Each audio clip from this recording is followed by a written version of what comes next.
Land equity and how it applies or doesn't to your down payment and cost to build is one of the most misunderstood topics that we discuss with our borrowers. This can really be broken down into two separate topics.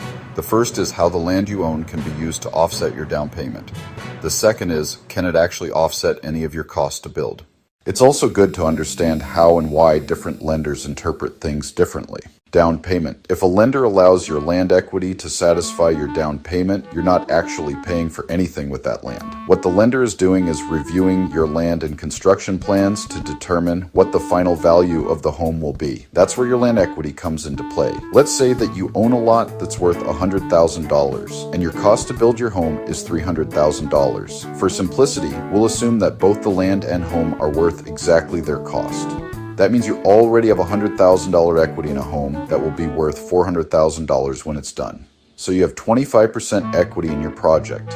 If the lender's down payment requirement is anything less than 25%, that requirement is already met, and you do not need to bring any more money to the closing table for a down payment. But what if you recently bought the land and still owe $80,000 on it? In that case, you still need a loan for $380,000 toward a $400,000 project and only have $20,000 equity, which amounts to about 5% equity in the total project. So if your lender requires a down payment of 5% or less, you may still have that covered.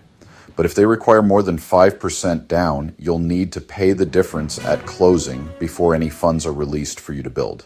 Cost to build. A scenario I hear all the time goes like this. My construction contract is for $300,000, but my lot is worth $100,000, so I'm going to use that as collateral and only need a loan for $200,000. Nope.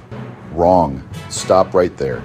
You can't actually pay anyone with your land. Labor and materials cost actual money, so the dollar amount you need to pay to build will not go down just because you own land. Where it can help is with closing costs, and that comes back to our original topic of equity and down payment. In our original scenario, our land gave us $100,000 or 25% equity in our project to build a home worth $400,000. Since you have 25% equity, you can possibly use some of that equity to raise your loan amount to finance closing costs into the loan, which would prevent you from bringing cash to closing. But those costs would still all be paid from the loan proceeds. Bonus. Why won't my bank let me use my land equity as a down payment?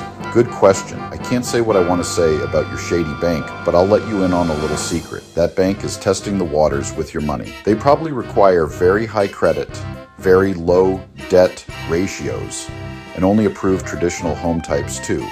And after all that risk mitigation that's done by turning down any file that's not perfect, they require you to make a large down payment despite your land equity so that they can issue out your money for the first phase of the build to make sure it's going well before they risk a single penny of their own. I hope all this helps you understand how land equity affects how you can finance a construction project. If you have any questions about this or anything construction loan related, feel free to comment, text, call, email, or DM anytime. I love hearing from you guys and talking about your projects.